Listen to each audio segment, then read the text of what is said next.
बिस्मिल्लाहिर्रहमानिर्रहीम। अस्सलामु अलैकुम वरहमतुल्लाहि वबरकातुह।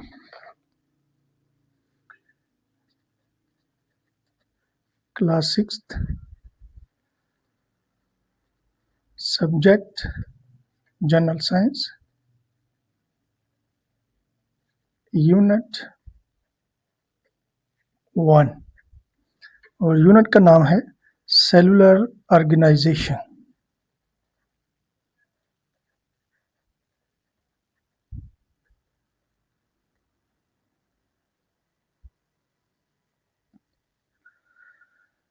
आज हम सेलुलर ऑर्गेनाइजेशन पे बात करेंगे। इसका इंट्रोडक्शन देखेंगे कि सेलुलर ऑर्गेनाइजेशन का मतलब क्या है। लेकिन उससे पहले हम थोड़ी सी बातचीत कर लेते हैं कि जितनी भी थिंग्स हैं यूनिवर्स के अंदर, all things in the universe, कि दुनिया के अंदर जितनी चीज़ें हैं उनको हम कितने ग्रुपों में तकसीम कर सकते हैं। किस बेस पे? On the basis of movement and growth.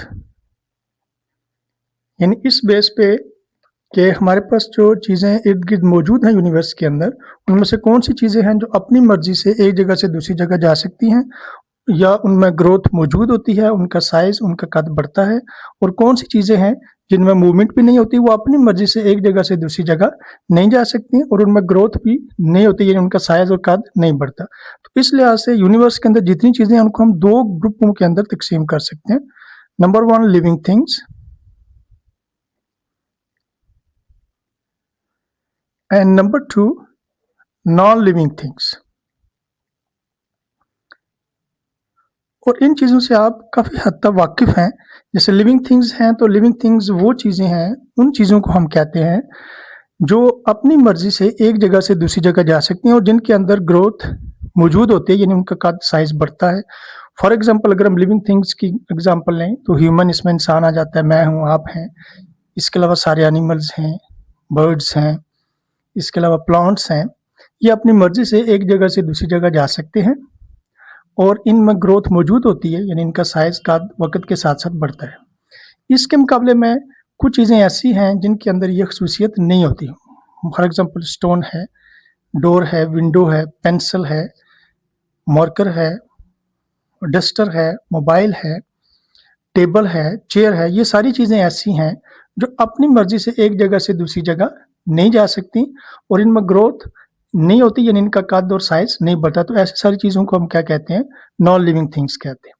अब लिविंग थिंग्स की अगर हम बात करें तो लिविंग थिंग्स की बेसिक यूनिट जो होती है, लिविंग थिंग्स, याद रखें हर चीज़ की, दुनिया में जितनी भी चीज़ें हैं, चाहे लिविंग है चाहे नॉन लिविंग है, हर चीज़ की, हर सब्सटेंस की कोई ना कोई बेसिक यूनिट होती है। तो लिविंग थिंग्स की जो बेसिक यूनिट है उसको हम क्या कहते हैं? सेल कहते हैं। और इसी के बारे में हमने इस चैप्टर के बारे में डिस्कस करना है, पढ़ना है, समझना है। तो इस चैप्टर का नाम है, इस यूनिट का नाम है सेलुलर ऑर्गेनाइजेशन। ये दो वर्ड्स का कॉम्बिनेशन है। जो फर्स्ट वर्ड है उसका नाम है सेलुलर। सेलुलर का लफ्ज जो है ये सेल से निकला है और सेल को first time Robert Hooke scientist था जिसने डिस्कवर किया। उसने एक कॉर्क लिया। क्या लिया उसने? एक कॉर्क लिया और उसको माइक्रोस्कोप के नीचे रख के देखा तो उस कॉर्क के अंदर रॉबर्ट हुक को स्मॉल बॉक्स लाइक स्ट्रक्चर्स नजर आई और उन बॉक्स लाइक स्ट्रक्चर्स को रॉबर्ट हुक ने किसका नाम दिया? सेल का नाम दिया। तो इस तरह से सेल को डिस्कवर किया रॉबर्ट हुक ने। कब डिस्कवर किया? 1665 में। अब कॉर्क जो है इसके बारे में हम थोड़ी सी बात कर लेते हैं कि ये कॉर्क क्या होता है।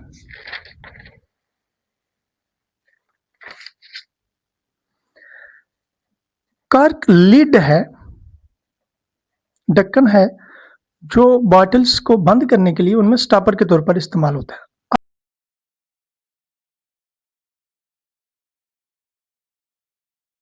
अब आजकल जो लीड इस्तेमाल किए जाते हैं वो आमतौर पर स्टील या आयरन के होते हैं। प्लास्टिक के लीड इस्तेमाल किए जाते हैं, जैसे आप स्प्राइट और कोक की बोतल में देखते हैं, इस तरह जामे शीरीन की बोतल में देखते हैं। लेकिन इससे पहले जो बॉटल्स हैं उनको बंद करने के लिए जो स्टॉपर इस्तेमाल होता था, जो लिड इस्तेमाल होता था, वो कॉर्क था। कॉर्क लकड़ी का एक लिड है, ढक्कन है, स्टॉपर है जिसको बोतल को बंद करने के लिए इस्तेमाल किया जाता रहा है। बॉटल्स को जो मुंह होता है, नेक होती है, उसको बंद करने के लिए। कॉर्क ओक ट्री है एक, उससे बनाया जाता है।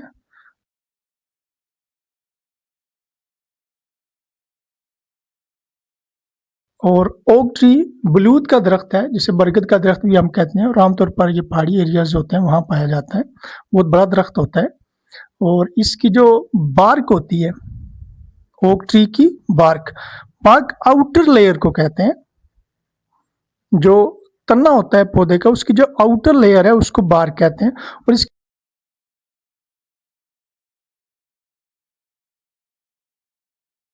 आउटर लेयर काफी थिक होती है, मोटी होती है, और उसको रिमूव करके उससे कार्क बनाया जाता है। ये तो बात कर ली हमने कार्क के बारे में, और कार्क को ही स्टडी करने के बाद सेल डिस्कवर किया गया।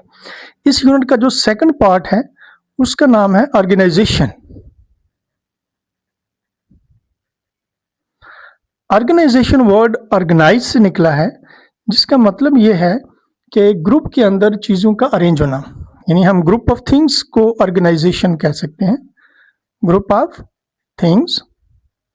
और थिंग्स में भी हम ये मेंशन कर सकते हैं सेम थिंग्स, यानी एक जैसी चीज़ों का जो ग्रुप होता है, विच हैव कॉमन फंक्शन और कॉमन गोल, जिनका फंक्शन या गोल जो होती है वो कॉमन होती है।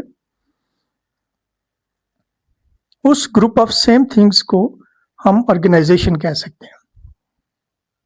जैसे क्रिकेट टीम की अगर हम बात करें, एग्जांपल्स कुछ हम लेते हैं इसको अंडरस्टैंड करने के लिए कि ऑर्गेनाइजेशन का मतलब क्या है। जैसे क्रिकेट टीम है,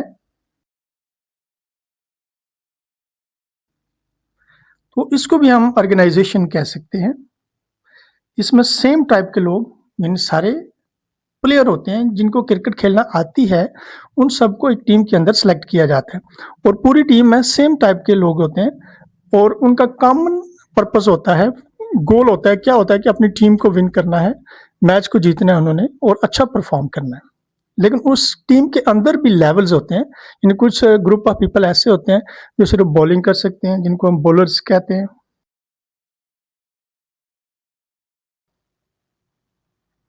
कुछ प्लेयर ऐसे होते हैं जो सिर्फ बैटिंग कर सकते हैं, उनको हम बैट्समैन कहते हैं।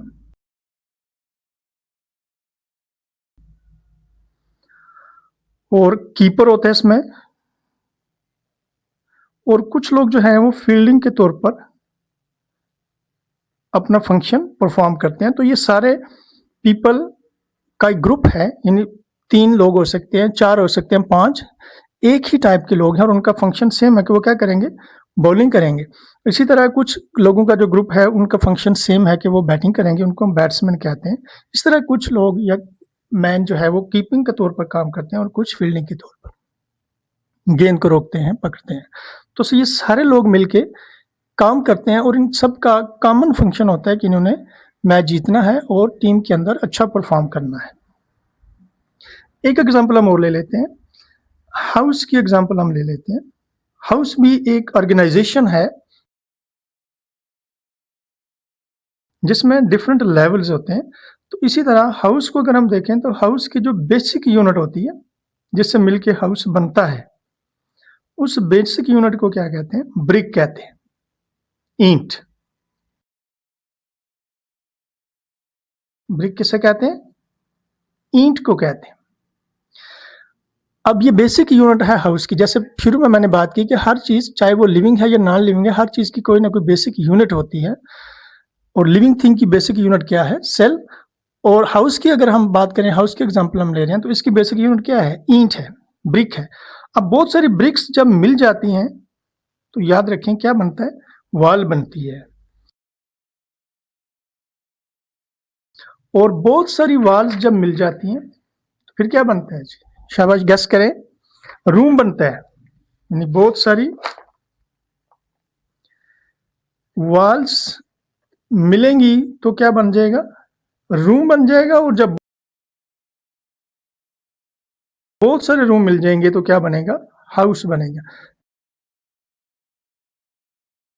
तो इस तरह ये डिफरेंट लेवल्स होते हैं ऑर्गेनाइजेशन के। ब्रिक है, सबसे छोटा लेवल है ऑर्गेनाइजेशन का, उससे बड़ा लेवल वॉल है और वॉल से बड़ा लेवल रूम है और रूम से बड़ा लेवल हाउस है और हाउस को हम ऑर्गेनाइजेशन कह सकते हैं जो सबसे बड़ा लेवल होता है। अब हम बात करते हैं सेलुलर ऑर्गेनाइजेशन की। इसका मतलब क्या है? सेलुलर ऑर्गेनाइजेशन का मतलब ये है कि इसमें ग्रुप बनाएंगे। कौन? सेल्स बनाएंगे। ग्रुप ऑफ सेल्स को कहते हैं, यानी इस यूनिट के अंदर हमने सेल्स के ग्रुप को डिस्कस करना है कि जब सेम टाइप के सेल्स आपस में ग्रुप बनाएंगे और सेम फंक्शन परफॉर्म करेंगे तो नेक्स्ट लेवल ऑर्गेनाइजेशन का क्या बनेगा। तो सेल के बाद जो नेक्स्ट लेवल ऑफ ऑर्गेनाइजेशन होता है उसको टिश्यू कहते हैं। और जब बहुत सारे टिश्यू मिल जाते हैं और वो ग्रुप बनाते हैं और सेम फंक्शन परफॉर्म करते हैं या उसमें कोऑपरेट करते हैं तो उस नेक्स्ट लेवल ऑफ ऑर्गेनाइजेशन को, जो कि इससे हायर होता है, उसको ऑर्गन कहते हैं। जैसे स्टमक है, हार्ट है, किडनी है, ये ऑर्गन्स है। और जब बहुत सारे ऑर्गन्स जब ग्रुप बनाते हैं तो उन ऑर्गन्स के ग्रुप बनाने के नतीजे में एक बड़ा लेवल ऑर्गेनाइजेशन का बन जाता है, उसको हम ऑर्गन सिस्टम कहते हैं। और जब बहुत सारे ऑर्गन सिस्टम्स आपस में ग्रुप बना के सेम फंक्शन परफॉर्म करते हैं तो उसके नतीजे में एक इंडिविजुअल क्रिएट होता है जिसको हम ह्यूमन या कोई भी एनिमल कह सकते हैं। अब ऑर्गेनिज्म बना है जिसको हम जानदार कहते हैं, कोई भी जानदार हो सकता है। तो अगर हम नोट करें तो सबसे जो बेसिक यूनिट है किसी भी ऑर्गेनिज्म की, इंडिविजुअल की, वो क्या है? सेल है। तो इस यूनिट के अंदर हमने सेल्स की ऑर्गेनाइजेशन के बारे में, सेल की ग्रुपिंग के बारे में कि सेल्स को बनाते हैं तो उसके नतीजे में कौन सा लेवल ऑफ ऑर्गेनाइजेशन बनता है और वो लेवल जब आपस में ग्रुप बनाता है तो नेक्स्ट लेवल ऑफ ऑर्गेनाइजेशन क्या होता है, उनकी एग्जांपल्स क्या हैं और वो कौन कौन से फंक्शन परफॉर्म करते हैं, ये सारी बातें हम इस यूनिट में देखेंगे। इसके साथ ही हम अपना ये सारा टॉपिक वाइंड अप करते हैं, सेलुलर ऑर्गेनाइजेशन। तो आज हमने सिर्फ बात की है सेलुलर ऑर्गेनाइजेशन का मतलब क्या है, सेलुलर का मतलब क्या है और ऑर्गेनाइजेशन का मतलब क्या है। अब कुछ क्वेश्चंस हैं जो आप नोट कर लें, जिनको आपने याद करना है और नीट कॉपी पे लिखना है। इस तरह के क्वेश्चन जब आप नीट कॉपी पे लिख लेंगे, साथ उनके आंसर भी नोट डाउन कर लेंगे, तो इस तरह आपके पास एक क्वेश्चन बैंक बन जाएगा, एक नोट्स बन जाएंगे जो आपकी एग्जामिनेशन पॉइंट ऑफ व्यू से हेल्प करेंगे। इसमें क्वेश्चन नोट करें। Question number 1.1, what is the basic unit of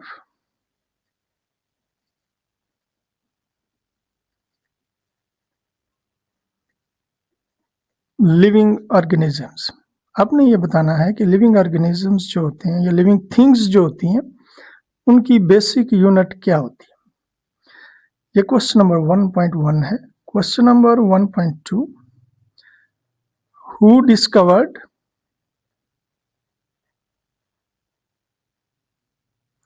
cell and when. Cell ने किसने डिस्कवर किया और कब किया, इस क्वेश्चन का आंसर आपने सर्च करना है, ढूंढना है और कॉपी पे लिखना है। और क्वेश्चन नंबर 1.3 है,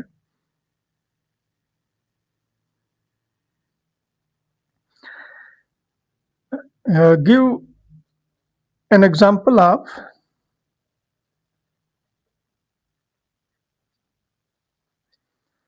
ऑर्गेनाइजेशन। कुछ एग्जांपल मैंने दी ऑर्गेनाइजेशन की, कि टीम है, हाउस को हम ऑर्गेनाइजेशन कह सकते हैं। इस तरह से आपने कम से कम एक एग्जांपल और ऑर्गेनाइजेशन की देनी है। So this is all about cellular organization. अल्लाह हाफिज़।